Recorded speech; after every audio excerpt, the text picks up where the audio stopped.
The sound of laughter stopped Simone cold at her own front door. Not the warm, welcoming kind that made a house feel like home. This was different. Sure. Cool.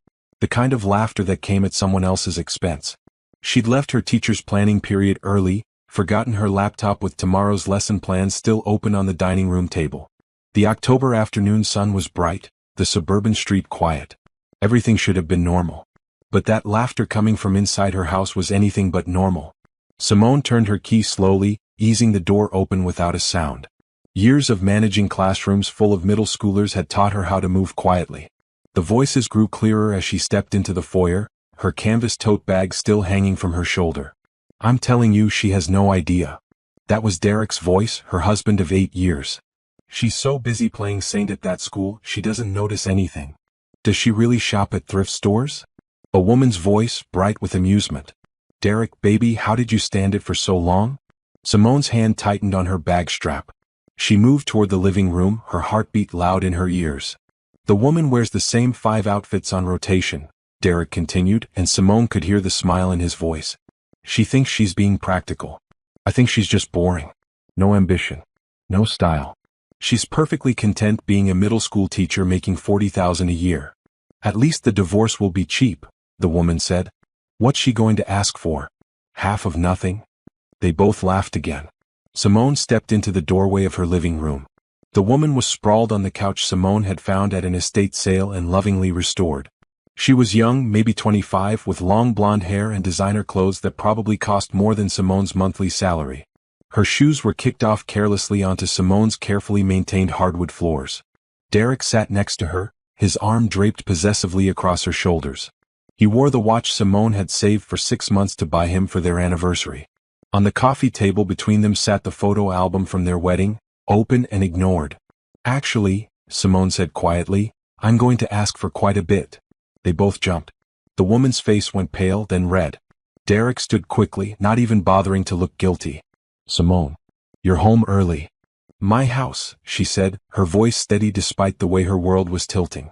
"Of course I'm home. The question is, why is she here?" The woman stood, reaching for her shoes. "I'm Amber. And I'm not going anywhere." "Amber." Simone tested the name. "How long? Does it matter?" Derek's face was already shifting from surprise to defiance. "Simone, let's be honest. This marriage has been over for years. You know it." "I know it." "I didn't know it," Simone said. "But apparently everyone else did." "Don't be dramatic." Derek moved toward the dining room, toward the papers Simone could now see spread across her table. "I've been planning to talk to you. Amber and I have been together for 18 months. She understands me in ways you never did." 18 months. A year and a half of lies. Of him coming home to her, kissing her, making plans for their future while building a different future with someone else. "I've already spoken to a lawyer," Derek continued, gathering the papers into a folder. "I'm filing this week. You can have the house since you care so much about it. I've moved most of my assets into separate accounts over the past year. You'll get what the law requires, but don't expect me to support your little teacher lifestyle anymore." "My little teacher lifestyle," Simone repeated. "The one where I packed your lunch every morning? Where I picked up your dry cleaning? Where I managed this household on my income while you invested your salary?" "Invested in our future," Derek said. "A future that clearly doesn't include you." Amber had moved to stand next to Derek, her hands sliding possessively into his. He deserves someone who appreciates his ambition. Someone who can match his energy. Simone looked at them standing together in her living room, in the home she'd made beautiful through careful thrift and love. She thought about the life she'd built deliberately, the identity she'd hidden carefully, the truth she'd kept even from the man she'd married. "You're right," she said finally. "Derek deserves exactly what he's going to get." Something in her tone made Derek pause. But Amber was already moving toward the door, pulling him along. "Have your lawyer contact mine," Derek said over his shoulder. "Oh wait, you probably can't afford a lawyer. The court will appoint you one, I'm sure." They left through the front door, Amber's laughter trailing behind them. Simone stood alone in her living room, surrounded by the life she'd carefully constructed. The comfortable furniture, the clearance artwork she'd framed herself, the photos of a marriage that had apparently been a lie for half its duration. She walked to the dining room table and looked at Derek's papers. Divorce petition. Asset division worksheets. Bank statements showing accounts she'd never known existed. He'd been planning this, systematically hiding money, building his exit strategy while she'd been grading papers and planning their next anniversary trip. Her phone was in her hand before she'd even decided to reach for it. The number was still there, saved under Dad, though she hadn't called it in 7 years. It rang 3 times. Simone. Her father's voice was exactly as she remembered. "Baby girl, is that you?" "Hi, Daddy," she said, and her voice finally shook. "I need to come home. Are you safe? Are you hurt?" "I'm okay, but I need help. I need the family lawyers." "And Daddy?" She looked at the wedding photo still sitting on the mantel, at her younger self smiling next to a man she'd apparently never known. "I need to remember who I really am." There was a pause, then her father's voice came back strong and certain. "Consider it done. Simone Montgomery is coming home." She ended the call and stood in the silence of her house. Derek had no idea what he'd just done. He'd laughed at her thrift store clothes and her teacher's salary. He'd mocked her practical lifestyle and her lack of ambition. He had no idea that the woman he'd just dismissed so casually was the daughter of Robert Montgomery, CEO of Montgomery Global Industries. He didn't know that her trust fund alone was worth more than he'd make in 10 lifetimes. He couldn't imagine that the family fortune he'd heard whispered rumors about was real, vast, and entirely hers. Derek thought he was divorcing a simple teacher with no resources and no options. He was about to learn exactly how wrong he was. Simone picked up the wedding photo and looked at her younger self, the girl who'd run away from wealth to find something real. She'd found it for a while. Or at least she'd thought she had. Now it was time to go home. And when she did, Derek would learn the most expensive lesson of his life. You don't laugh at a Montgomery. You don't mock them, underestimate them, or think you can take what's theirs. You definitely don't betray them and expect to walk away smiling.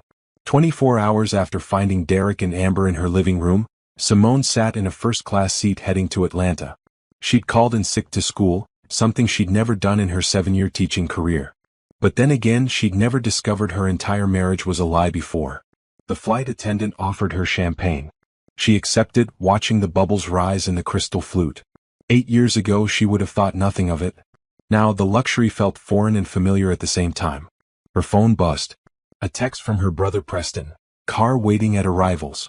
Mom's making your favorite dinner. Dad's in full battle mode. Love you, sis." Simone smiled for the first time in 24 hours. Battle mode. That was exactly what she needed. The woman next to her was working on a laptop, occasionally glancing at Simone's simple cotton dress and worn cardigan. If only she knew. If only anyone knew. Simone closed her eyes and let herself remember. She was 21 when she ran away from being Simone Montgomery, heiress to a $50 billion empire. Not because her family was cruel or because wealth had corrupted her. The opposite, actually. The Montgomerys were one of the few black families to build and maintain generational wealth through real estate, technology investments, and strategic business acquisitions. Her great-grandfather had started with 3 properties in Atlanta during the 1940s. Now, Montgomery Global Industries owned commercial real estate in 15 countries, had stakes in emerging tech companies, and ran one of the largest private investment firms in the country. Growing up, Montgomery meant private schools, charity galas, and people who wanted to know you because of your last name, not because of who you were. It meant boys who dated you because of the family fortune, friends who treated you like an ATM, and constant questions about whether you'd earned anything yourself or just rode your family's success. By the time Simone finished her undergraduate degree in education at Spelman, she was exhausted. Exhausted from being watched, from being valued for what she had rather than who she was, from never knowing if people genuinely cared about her or just saw dollar signs. So she made a decision. She sat her family down the day after graduation and told them her plan. "I need to live on my own," she'd said, sitting in her father's study surrounded by the evidence of everything the Montgomery name meant. "Not as a Montgomery. Just as Simone. I need to know what it's like to earn my own way, to build relationships that aren't influenced by the money." Her mother had cried.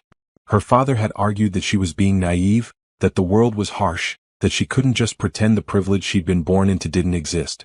"I'm not pretending it doesn't exist," Simone had insisted. "I'm choosing not to use it. There's a difference." Her brother Preston had understood, even if he didn't agree. "How long?" he'd asked. "I don't know. Until it feels right. Until I know who I am without all of this." They'd reached a compromise. She could go, live independently, use only the money from her own work. But she had to check in monthly, and if she ever needed anything, ever faced any danger, she would come home immediately. Her trust fund would remain untouched. growing quietly in accounts she wouldn't access. The family would respect her choice but would always be ready if she needed them. She'd moved to a small town in Ohio, changed her last name to Mitchell, her mother's maiden name, and gotten a job teaching 7th grade English. She found an apartment, furnished it with second-hand pieces, and learned to budget on a teacher's salary. It was hard at first, then liberating, then wonderful. For the first time in her life, people saw just Simone. Not the Montgomery fortune. Not the family legacy. Just a young woman who loved books and teaching and making a difference. That's when she met Derek. He was a financial advisor at a local firm, confident and charming. He'd come to the school for career day, talking to students about money management. Afterward, he'd asked Simone to coffee. Then dinner. Then more. Derek seemed perfect. He was impressed by her dedication to teaching, not put off by her modest lifestyle. He talked about building a future together, about shared dreams. He never asked about her family or her past. He seemed content with the life she was living. 6 months later they were engaged. A year after that, married in a small ceremony with just a few friends. Simone's family had attended, quietly, dressed down, introducing themselves simply as her family from Atlanta. Derek had been polite but uninterested in getting to know them deeply. He was focused on his career, on their life together. Simone had been relieved. It meant he really loved her for herself, right? He wasn't interested in her family's money or connections. He wanted just Simone, the teacher, the woman who clipped coupons and shopped sales. Or so she thought. The plane touched down in Atlanta, jarring Simone from her memories. She gathered her single carry-on bag and made her way through the airport. At arrivals, a familiar face waited. James, the family's longtime driver, holding a simple sign that said, S. Mitchell. "Miss Simone," he said quietly, his eyes kind. "It's good to have you home." "It's good to be home, James." The car was a modest sedan, nothing flashy. Her father had learned over the years that sometimes the real power move was not showing all your cards. They drove through Atlanta as the sun set, past downtown, past the neighborhood she'd grown up knowing, until they reached the gated community where the family estate sat on 15 acres of prime real estate. The house itself was a masterpiece of modern architecture, all glass and steel and carefully designed spaces. But it had never felt cold to Simone. It felt like home. Her mother was waiting at the door, elegant in a simple dress, her natural hair styled in a way that had taken years to embrace in corporate America. She pulled Simone into a fierce hug. "My baby," she whispered. "We've got you. Whatever you need." Inside, her father and Preston were in the study. Robert Montgomery at 65 was still commanding, his presence filling any room he entered. Preston, at 32, was becoming more like him every day, though he'd inherited their mother's warm eyes. They didn't start with questions. They started with dinner. The four of them sat at the kitchen table, not the formal dining room, and ate the collard greens and cornbread and fried chicken Simone's mother had spent the afternoon preparing. Only after the dishes were cleared did they move to the study. "Tell me everything," her father said, settling into his leather chair. "Every detail." Simone did. She told them about finding Derek and Amber. About the 18 months of lies. About the hidden assets and the planned divorce and the cruel laughter as they dismissed her as simple and boring. Her mother's face hardened. Preston's hands clenched into fists. Her father simply nodded, taking notes on a legal pad. When she finished, he looked up. "Does he know?" her father asked. "About the family? About who you really are?" "I never told him," Simone said. "He knew I had family in Atlanta. He knew I didn't talk to you often. But I never told him the details. I never mentioned the business or the money. I wanted him to love just me." "So he thinks he's divorcing a teacher with no resources," Preston said slowly. "He has no idea he's about to go to war with Montgomery Global's legal team." "He called her boring," their mother said, her voice tight with controlled anger. "He mocked her for shopping at thrift stores and living within her means. He has no idea that our daughter chose that life, that she could have had anything she wanted and chose simplicity instead." "He's been embezzling," their father said, tapping his notes. "You said he moved money into hidden accounts. That suggests he's been stealing from his clients or his firm. Preston, I want a full investigation by morning. Every account, every transaction, every lie." "On it," Preston said, already pulling out his phone. "Simone," her father turned to her, his expression softer. "Are you sure you want to do this? Once we engage, once we reveal who you are, your quiet life is over. The privacy you've had for 7 years disappears. Everyone will know you're a Montgomery again." Simone thought about Derek's laughter. About Amber's mocking voice. About 8 years of her life spent loving a man who'd been systematically betraying her while planning to discard her like trash. I'm sure, she said. He wanted to divorce boring, simple Simone the teacher. Let him meet Simone Montgomery instead. Her father smiled, and it wasn't kind. It was the smile of a man who'd built an empire and protected it against much bigger threats than Derek. Then let's show him what happens when you make the mistake of underestimating a Montgomery, he said. Welcome home, baby girl. Let's go to war. Derek chose Thursday afternoon to serve the divorce papers. Simone would later realize he'd planned it specifically for maximum humiliation. The middle of her lunch period, when the teacher's lounge was full, when students were milling in the hallways, when the whole school would witness her embarrassment. She was sitting with 3 other teachers, laughing at a story about a student's creative excuse for missing homework, when Principal Harrison appeared in the doorway with an uncomfortable expression. Simone? There's someone here for you. In the main office. The other teachers exchanged glances. Visitors during the school day were unusual. Simone stood, smoothing her simple blue dress, completely unaware of what was coming. The main office was busy with the usual lunchtime chaos. Students picking up forgotten lunches, parents signing out sick children, office staff managing phone calls. But everyone went quiet when Simone entered. Derek stood by the front counter, dressed in his best suit, his lawyer beside him. The lawyer was a woman in her 50s, expensive haircut, briefcase that probably cost more than Simone's car. Behind them stood Amber, arms crossed, a satisfied smile on her face. What's going on? Simone asked quietly. Simone Mitchell, the lawyer said loudly, clearly intending everyone to hear. I'm Patricia Holmes, representing Derek Mitchell in your divorce proceedings. I'm here to serve you with official papers. She held out a manila envelope. Simone took it automatically, her face burning as she felt every eye in the office watching. This contains the divorce petition, asset division proposals, and timeline for proceedings, Patricia continued in that same carrying voice. Mr. Mitchell is prepared to offer you a settlement of $50,000, which is more than generous considering the disparity in your incomes and your inability to contribute financially to the marriage. Simone's hands tightened on the envelope. From the corner of her eye, she saw students stopping in the hallway, drawn by the unusual scene. She saw her fellow teachers standing in the doorway of the lounge. She saw the office staff frozen at their desks. This could have been handled privately, Simone said, her voice low but steady. You weren't returning Derek's calls, Amber said, stepping forward. Probably thought if you ignored it, it would go away. But we're done playing games. Amber, Patricia said sharply, though her tone suggested the interruption had been planned.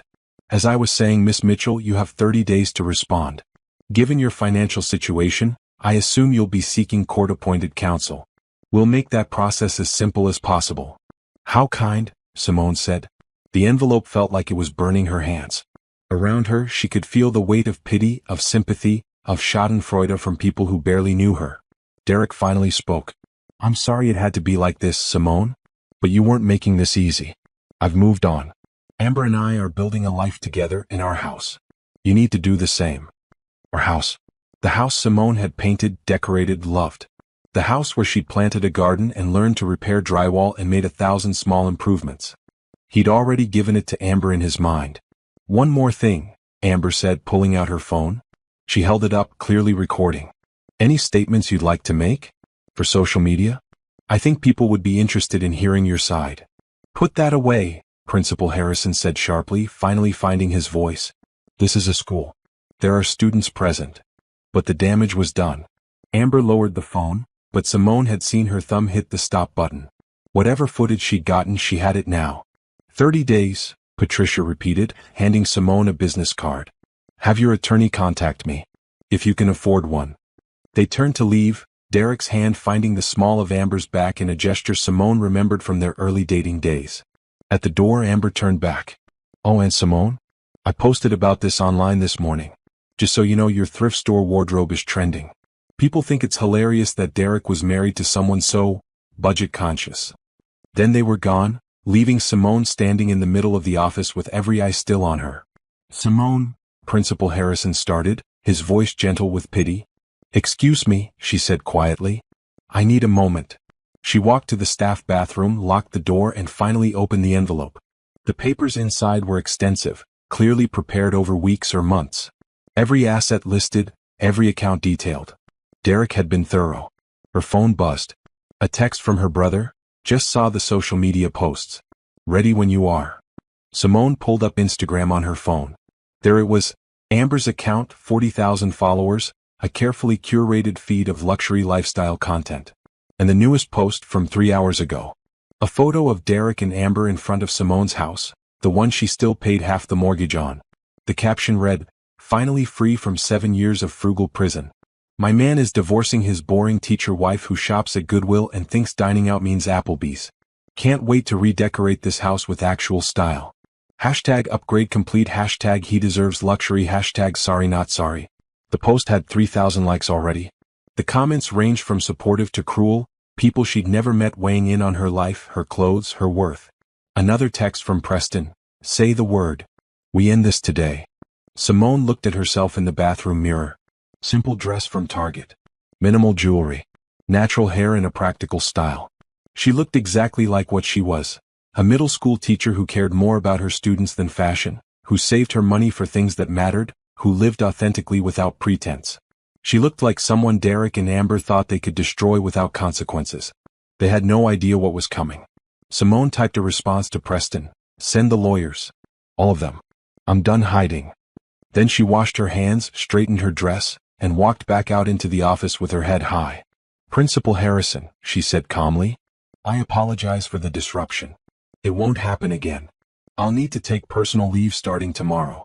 I'll have substitute plans ready by end of day." "Simone, you don't have to. I need to handle this properly," she said. "And I need to remind some people who they're dealing with."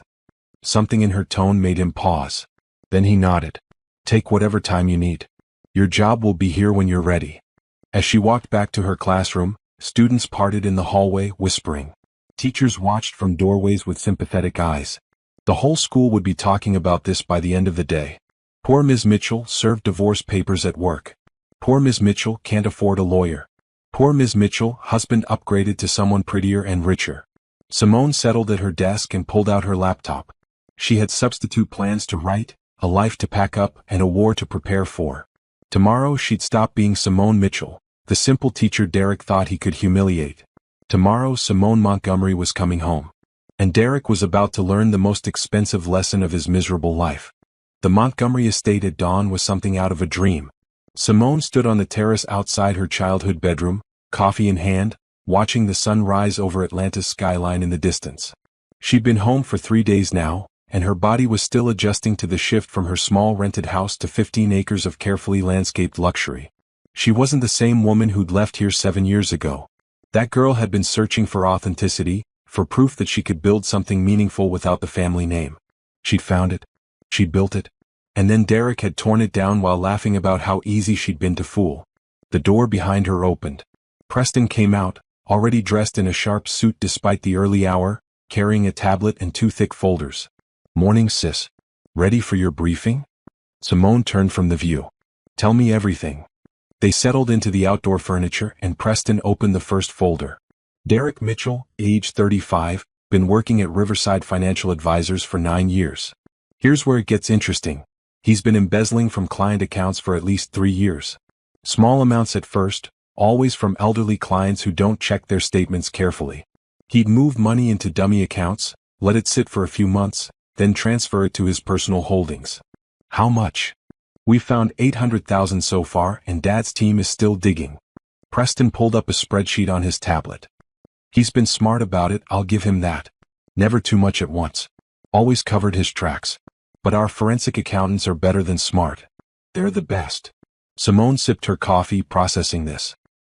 "He was stealing from old people while coming home and lecturing me about my budgeting?" "Gets better," Preston said grimly. "His relationship with Amber? She's a professional. Not in the way she claims on Instagram.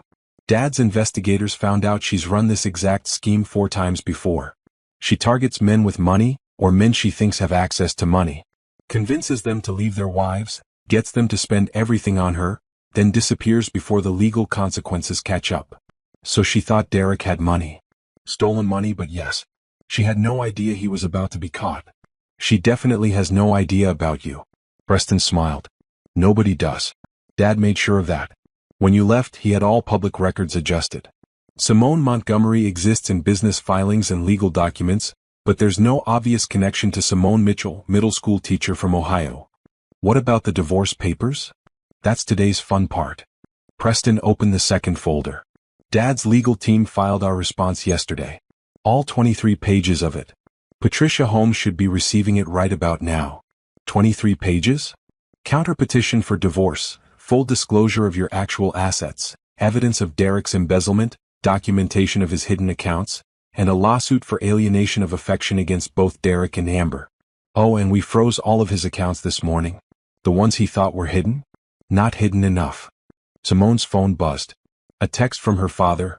Legal team on conference call in 20 minutes. War room. Bring coffee. The war room was actually her father's private office, a space designed for exactly this kind of strategic planning. When Simone and Preston arrived, Robert Montgomery was already on a call, his voice firm and commanding. Simone's mother sat at the conference table, her laptop open, looking every inch the former corporate attorney she'd been before focusing on the family's charitable foundation. They're here, her father said into the phone. Excellent. Send everything through. Yes, I want hourly updates. Thank you. He ended the call and turned to his children. Derek's firm fired him an hour ago. Federal investigators are at his office now. Patricia Holmes called our legal team 15 minutes ago, sounding significantly less confident than she did at your school. What did she say? Simone asked, settling into a chair.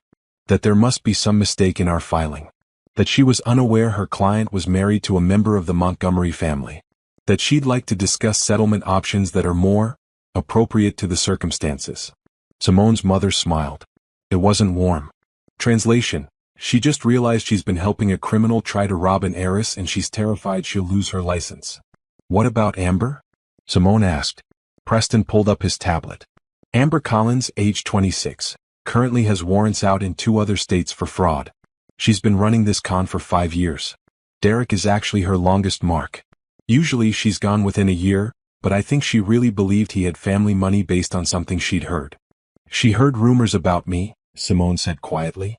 That's why she was so confident. She thought she'd found the jackpot. She did, her father said. She just didn't realize the jackpot was married to the mark, not owned by him. He pulled out a press release. This goes out at noon. Simone Montgomery, daughter of Robert and Helen Montgomery of Montgomery Global Industries, has filed for divorce from Derek Mitchell following the discovery of his extramarital affair and subsequent revelation of his embezzlement from multiple elderly clients at Riverside Financial Advisors. Ms. Montgomery, who had been living privately under her mother's maiden name while pursuing a career in education, is returning to the family business. That's it? Simone asked. Simple and factual? The facts are devastating enough, her mother said. We don't need to embellish. By noon, every media outlet in 3 states will be covering this. Derek's name will be synonymous with fraud and stupidity. Amber's past will be public record. And you? She reached across the table to squeeze Simone's hand. You'll be revealed as the woman who chose a simple life out of principle, not necessity. Who valued integrity over luxury. Who gave a pathetic man 8 years of genuine love while he plotted to betray you. The sympathy will be entirely on your side, Preston added. The public loves a story about a wealthy person living modestly by choice. They love it even more when someone tries to take advantage of that person and gets destroyed for it. Simone's phone buzzed again. Then again. And again. Text messages flooding in from numbers she hadn't used in years. Friends from her previous life, people who'd known her as Simone Montgomery, reaching out now that the news was spreading through private channels. It's really happening, she said. It's really happening, her father confirmed. Derek thought he was divorcing a helpless teacher. Instead, he's about to face the full weight of Montgomery legal power, federal investigators, and a public relations nightmare. The question is, what do you want the outcome to be? Simone thought about Derek's laughter. About Amber's cruel posts. About being served papers in front of her students and colleagues. About 8 years of her life built on lies. I want him to face consequences for the embezzlement, she said slowly. I want Amber prosecuted for fraud. I want a divorce settlement that leaves me with everything that's actually mine, which is everything. I want them to understand exactly what they tried to steal and how badly they miscalculated. Done, her father said simply. But, Simone continued, I also want to move forward. I want to use this. The foundation Mom runs, I want to expand it. I want to help other women who've been in situations like mine. Not just the financial support, though that's important. education, legal aid, job training. I want to build something bigger than Derek's betrayal. Her mother's expression softened. The Montgomery Women's Empowerment Foundation. We could make it national. International, Simone corrected. If we're doing this, let's do it right. That's my girl, her father said, pride clear in his voice. Use your pain to build something meaningful. That's the Montgomery way. Preston looked up from his tablet. Derek just tried to access his accounts. All frozen. He's calling Patricia now. She's not answering. Good, Simone said. She stood, walking to the window that overlooked the estate's grounds. 7 years ago, she'd left all this to find herself. She'd found love instead, or what she thought was love. Now she was back, older, wiser, and ready to reclaim everything she'd walked away from. But she wasn't the same person who'd left. She'd learned to live on a teacher's salary. She'd learned to find joy in simple things. She'd learned that she didn't need the Montgomery name to have value or purpose. She'd learned that she could build a meaningful life through her own efforts. Derek had tried to take that from her. Instead, he'd given her something better. The motivation to combine the woman she'd become with the resources she'd been born into. Let's show them, Simone said, turning back to her family. What happens when you make the mistake of underestimating a Montgomery woman? Let's, her father agreed. War officially begins at noon. I suggest we have a good breakfast first. You're going to need your strength. As they headed toward the dining room, Simone felt something settle in her chest. Not anger, though that was there. Not sadness, though that lingered too. It was something else. Something fiercer. Purpose. Derek and Amber thought they'd destroyed her. Instead, they'd awakened something much more dangerous. A Montgomery with nothing left to lose and everything to gain. Let the games begin. The press release went live at noon exactly. Within 15 minutes, Simone's phone was exploding with notifications. News sites, social media, text messages from numbers she didn't recognize. The story was everywhere. Local teacher revealed as billionaire heiress. Husband had no idea. Man files for divorce, discovers wife is worth $2.3 billion. Financial advisor embezzled $800,000, tried to divorce Montgomery family heiress. Simone sat in the estate's media room with her family and their PR team, watching the story spread across every platform. The contrast between Derek's dismissive statements about her and the truth of her identity was too perfect for media to resist. Within an hour it was national news. CNN just picked it up, Preston said, scrolling through his tablet. Fox Business too. Oh, and TMZ. They're calling it the divorce disaster of the decade. On the main screen, a news anchor was showing a split image. On the left, Amber's Instagram post mocking Simone's thrift store clothes. On the right, a photo of Simone at 17, dressed in couture at a Montgomery Foundation gala, clearly wealthy and elegant. The transformation, or rather the hidden identity, has shocked everyone who knew Simone Mitchell, the anchor said. Colleagues at Riverside Middle School describe her as dedicated, kind, and modest. They had no idea she was the daughter of one of the wealthiest black families in America. Another channel was showing footage of Derek's office being raided by federal investigators. Boxes being carried out. Computers being seized. The building manager telling reporters that Riverside Financial Advisors had terminated Derek Mitchell's employment pending investigation. His attorney has stopped returning calls, Preston noted with satisfaction. Patricia Holmes is probably having the worst day of her career. Look at this, Simone's mother said, pointing to her screen. Amber's Instagram is imploding. The comments on her posts about you are brutal. Simone looked at the screen. Under Amber's mocking post about the frugal prison, the comments had shifted entirely. This didn't age well. Imagine calling a woman boring when she's worth more than you'll see in 10 lifetimes. She was shopping at Goodwill by choice and you thought you were better than her? The delusion. Derek traded a billionaire for a scammer. This is the funniest thing I've ever seen. She literally chose to live simply and you mocked her for it. The karma is perfect. Amber had deleted several posts, but the internet never forgot. Screenshots were everywhere. The door to the media room opened. One of the family's senior attorneys, Marcus Bradford, entered with a satisfied expression. Derek just showed up at our office downtown with a public defender. He can't afford his own lawyer anymore since we froze his accounts. The federal investigation is moving forward. His former firm is cooperating fully. They're estimating total embezzlement closer to $1.2 million now. And Amber? Simone asked. Picked up an hour ago by police. Warrants from Nevada and California, plus new charges here for fraud and conspiracy. Her bail is set at $500,000. No one's posted it. Simone's father leaned back in his chair. Phase 1 complete. Derek is fired under federal investigation and broke. Amber is in custody facing multiple felonies. The public narrative is entirely on Simone's side. Now we move to phase 2, the divorce settlement. What are we asking for? Simone wanted to know.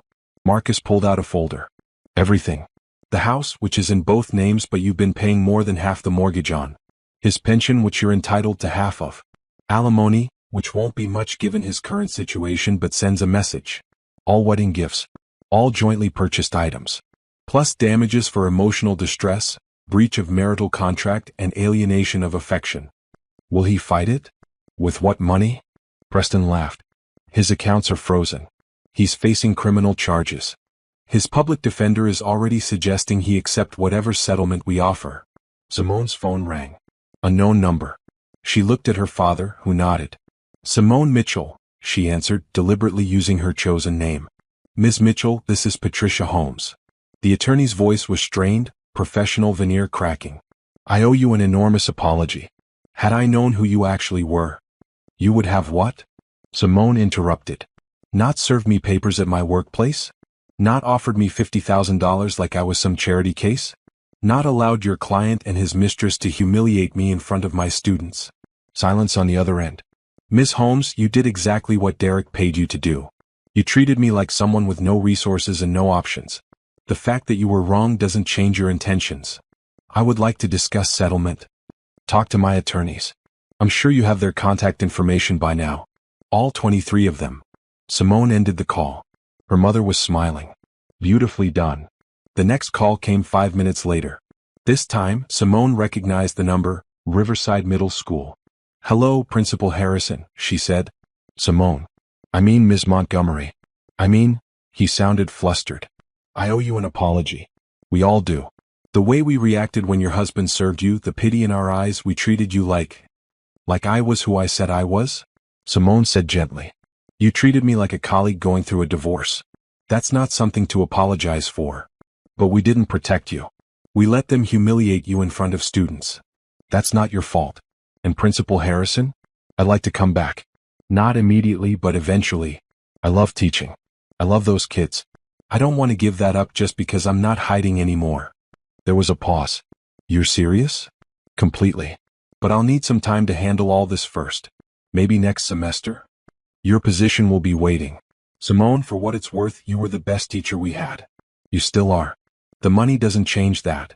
After she hung up, Preston looked at her incredulously. You're really going back to teaching? Eventually, yes. Why does everyone sound so surprised? Because you could literally do anything, he said. You could run a division of Montgomery Global. You could start your own company. You could travel the world. But you want to go back to making $40,000 a year teaching middle school? I want to do both, Simone corrected. I want to work with Mom on the foundation. I want to help women rebuild their lives. But I also want to teach because that matters to me. Because those kids matter to me. The money gives me freedom to choose my purpose, not permission to abandon it. Her father smiled.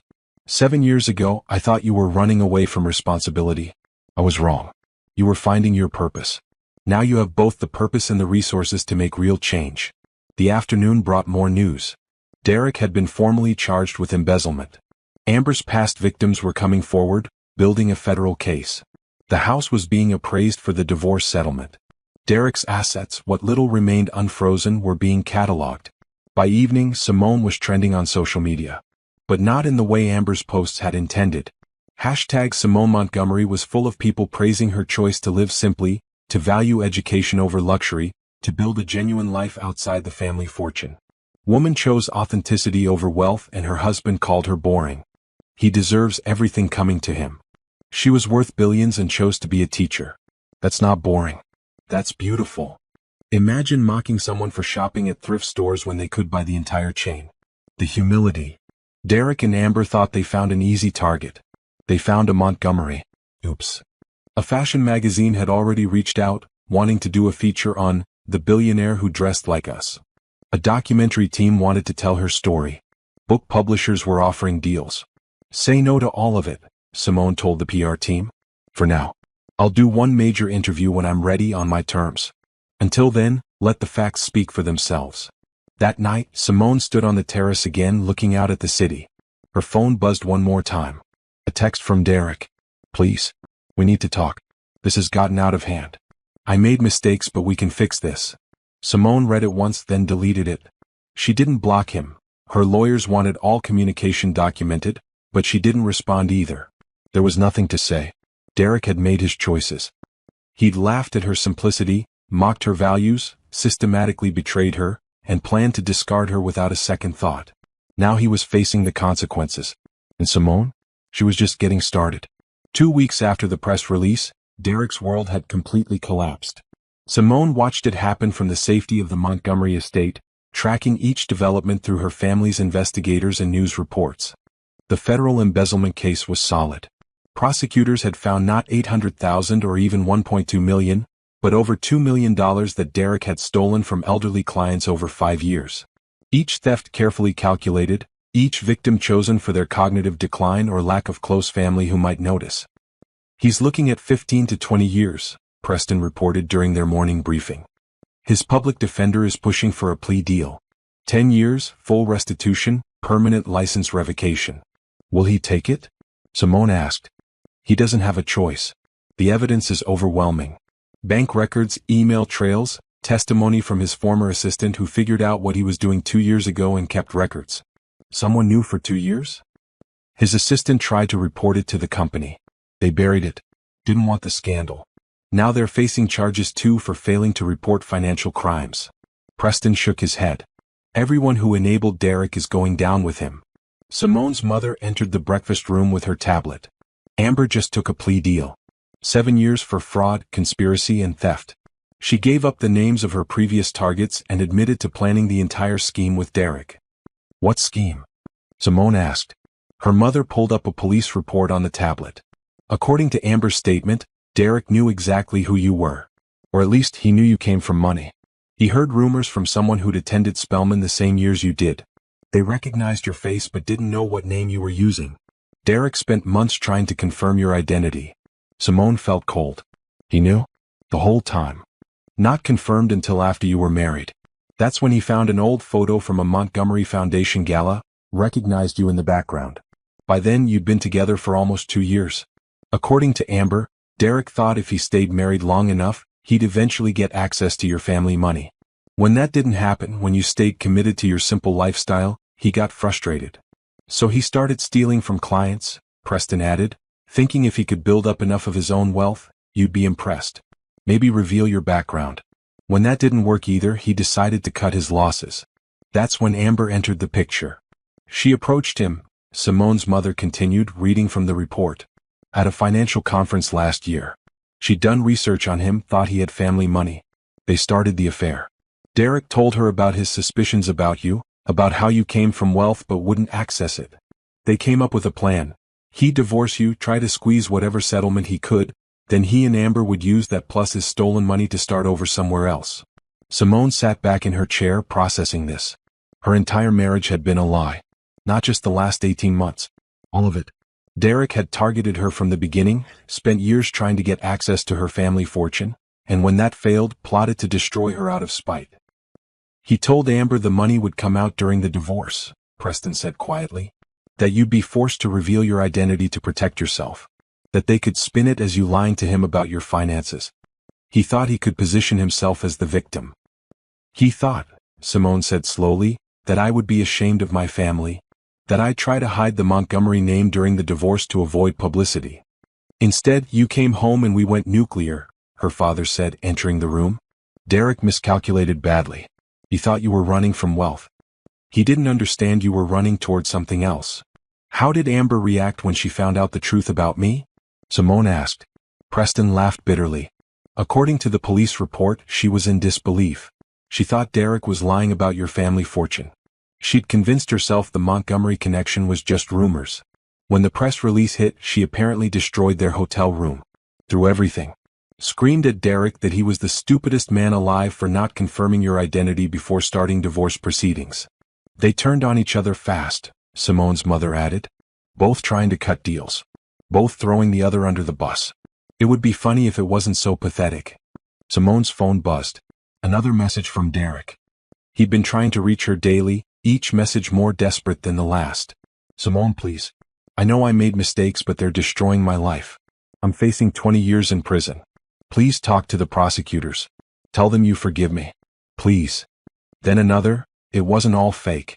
I did love you at first, before everything got complicated. That has to count for something. And another, Amber used me too. I'm as much a victim as you are. We were both manipulated. Please don't let them take everything from me. He's been calling my office, Principal Harrison had told Simone yesterday, asking me to convince you to help him. I told him to never contact this school again. Same with the church. One of Simone's former neighbors had messaged. Derek showed up at Sunday service crying, saying you'd ruined his life. The pastor escorted him out. The most pathetic message had come 2 days ago. I saw you on the news. You look beautiful, sophisticated, like the woman you were always meant to be. I could have helped you become that woman if you just trusted me. We could have been amazing together. Simone had shown that message to her therapist. Yes, she'd started seeing a therapist to process the betrayal, and the therapist had actually laughed. He still doesn't get it, the therapist had said. He thinks you needed him to become yourself. He can't conceive that you were always exactly who you were meant to be. Now, sitting with her family reviewing the evidence of Derek's complete moral bankruptcy, Simone felt something unexpected, relief. You know what the worst part would have been, she said aloud? If he'd actually loved me. If this had been a good man who made a terrible mistake. That would have been tragic. But this? He was always a con artist who wasn't quite smart enough to pull off the con. I didn't lose anything real. I escaped something that was fake from the beginning. That's a healthy perspective, her mother said approvingly. Doesn't make it hurt less, Simone admitted. 8 years of my life. But at least I know it wasn't my fault. I didn't miss warning signs about a good man going bad. He was always bad. I was just too trusting to see it. Preston pulled up another document. The house appraised at $450,000. You're getting it in the settlement along with all furnishings. Derek's pension is minimal, but you're entitled to half. Total settlement value is around $600,000. I don't need $600,000, Simone said. It's not about need. It's about principle. He tried to steal from you. He mocked you. He humiliated you publicly. The settlement sends a message. You don't get away with that. Not with anyone, but especially not with a Montgomery. Fine. But I want the money donated to a domestic violence shelter. In my name, but let them use it for operations. Security systems, legal fees for clients, education programs. Done, her father said. I'll have the foundation set it up. A news alert popped up on Preston's tablet. Derek's sentencing hearing is scheduled for next month. The judge is known for being tough on financial crimes, especially those targeting the elderly. Will you go? Her mother asked Simone. To the hearing? Simone thought about it. Part of her wanted to see Derek face consequences. Part of her wanted to stand in that courtroom and show him she'd survived, thrived, moved on. But another part, the part that was healing, knew that seeing Derek one more time would give him more importance than he deserved. No, she said finally. He doesn't get any more of my time. He doesn't get to see my face when they sentence him. He doesn't get closure or confrontation or any kind of final scene. He gets nothing from me. He's already gotten too much. Good, her father said firmly. Let him face consequences alone. Just like he left you to face humiliation alone. That afternoon, Simone had a meeting with her mother's foundation team. They were planning the expansion of the Montgomery Women's Empowerment Foundation, using Simone's story as a launching point. We want to focus on 3 areas, the program director explained. Legal aid for women going through divorce, especially when they're being financially abused. Financial education and planning. And professional development for women re-entering the workforce. I want to add something, Simone said. Emotional support. Therapy. Counseling. Because the financial damage is real, but the emotional damage is worse. These women need to know they're not stupid for trusting the wrong person. They need to know they can rebuild not just their bank accounts but their sense of self. That's perfect, her mother said, squeezing her hand. Build the program you wish you'd had access to. By the end of the day, they had a comprehensive plan. The foundation would officially launch the new programs in 3 months with a gala fundraiser. Simone would speak publicly for the first time, sharing her story not as a victim but as a survivor building something meaningful from the ashes of betrayal. That evening, one final text came from Derek. I'm going to prison. Amber's going to prison. You got your revenge. I hope you're happy. Simone stared at the message for a long time. Then she typed a response, the first and only one she would send. This isn't revenge, Derek. This is consequences. You stole from elderly people who trusted you. You lied to me for 8 years. You humiliated me publicly. You're not going to prison because I wanted revenge. You're going to prison because you committed crimes. The fact that you can't see the difference says everything about who you are. I'm not happy you're going to prison. I'm just happy I'm free of you. Don't contact me again. She blocked his number. Then Amber's. Then Patricia Holmes's. Then every number and email associated with that chapter of her life. Done? Preston asked, watching from the doorway. Done, Simone confirmed. Derek's unraveling is complete. Now it's time for my rising to begin. About that, Preston said with a smile. Dad wants to talk to you about taking a position with Montgomery Global. And I think someone else wants to talk to you about something more personal. Who? There's a man named Julian waiting in the front sitting room. He says he knew you before. That you both volunteered at the community center last summer. He saw the news and wanted to check on you. Dad had him vetted. He's clean. Successful architect. No red flags. And Simone? He brought flowers. Not expensive ones. Just daisies from the grocery store. The kind you used to like. Simone felt something flutter in her chest. Julian. She remembered him. Kind eyes, genuine smile, conversations about books and dreams. She thought he was flirting but had kept her distance, loyal to Derek despite her marriage already being dead. Daisies from the grocery store, she repeated softly. Want me to send him away? Preston asked. Simone looked at herself in the hall mirror. She was wearing comfortable clothes, her hair natural, no makeup. She looked like herself. Not the teenager in couture from the old photos. Not the struggling teacher from Derek's imagination. Just Simone exactly as she was. No, she said, heading toward the sitting room. Let me see what he wants. As she walked away, Preston called after her. Simone? You deserve someone who brings you grocery store daisies. Not because that's all he can afford, but because he remembers they're your favorite.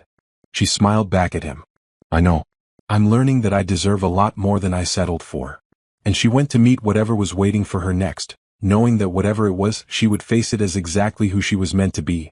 Simone Montgomery, teacher, heiress, survivor, and woman who was just beginning to understand her own strength.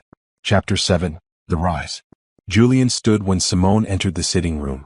He was exactly as she remembered, tall, genuine smile, slightly nervous energy. In his hands he held a simple bouquet of daisies wrapped in brown paper. Simone, he said, and there was relief in his voice. I wasn't sure you'd see me. I know this is probably overwhelming right now. It's fine, she said, gesturing for him to sit. She settled into the chair across from him, not the couch, maintaining a little distance while she figured out why he was here.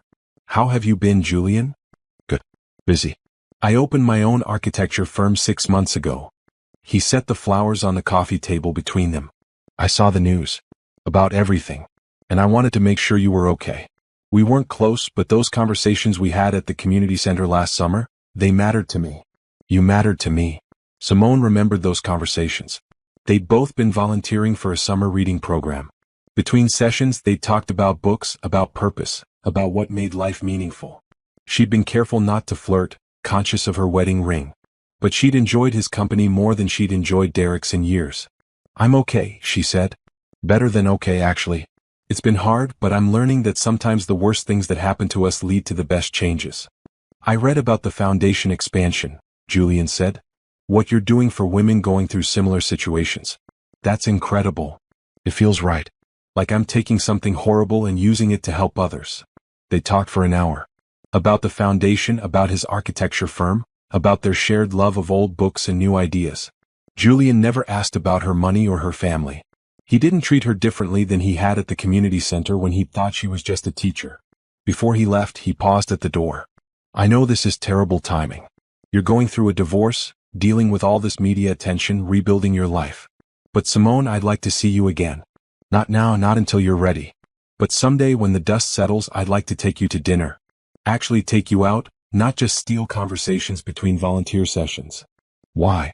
Simone asked, surprising herself with the directness. Julian didn't hesitate. Because when we talked last summer, I met someone real. Someone passionate about making a difference. Someone who lit up talking about her students and their progress. That person was beautiful. The money, the family, the whole dramatic story, That's all just context. I want to know the woman behind it. The one I started falling for before I even knew her whole name. Simone felt tears prick her eyes. Julian, I'm a mess right now. I'm angry and hurt and learning to trust again. I'm not sure I'm ready for. I know, he interrupted gently. That's why I said someday. When you're ready. If you're ever ready. I just wanted you to know that someone sees you, the real you, and thinks you're extraordinary. After he left, Simone stood holding the daisies, letting herself feel something other than anger or betrayal for the first time in weeks. He seems nice, her mother said from the doorway. He is nice. That's what scares me. Derek seemed nice too. Derek was never nice, baby. You were just too kind to see how selfish he was. This Julian, I watched how he looked at you. That's different. That's real interest in who you are, not what you can do for him. Over the next 3 months,